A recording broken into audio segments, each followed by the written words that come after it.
હઝરત સૈયદ ફખરુદ્દીન ગુલામ હુસૈન ઉર્ફ આમિર મિયાના 185માં ઉર્ષની ધામધૂમથી ઉજવણી।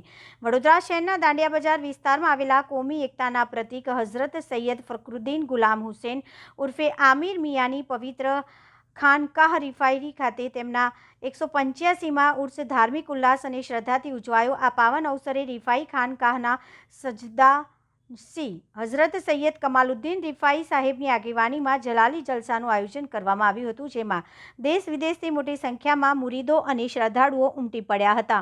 જલસામાં રિફાઈ પરંપરા રાતીબે રિફાઈ કાર્યક્રમ અંતર્ગત મુરીદોએ શ્રદ્ધાપૂર્વક લોખંડના સળિયા શરીરમાં આરપાર કરતા દર્શન આપ્યા અને સરગતી પર ચાલીને સાકર બુઝાવવાની વિખ્યાત રિવાજોને પાડવામાં આવી। આ પાવન પ્રસંગે નૈયર બાવા અને હિસાબ બાવાની પણ વિશિષ્ટ હાજરી રહી હતી। અંતે કમાલ બાવાએ સમગ્ર દેશ માટે દુઆ કરતા કહ્યું કે ભારત દેશમાં ભાઈચારો અને એકતા બની રહે, દરેક જાતિ અને ધર્મના લોકો પોતપોતાના તહેવારો શાંતિપૂર્ણ રીતે ઉજવે અને કોઈપણ પ્રકારની આફત કે મુસીબત ન આવે, ભારત દેશનું નામ વિશ્વમાં ઊંચું રહે તેવી શુભકામનાઓ ગુજારી હતી।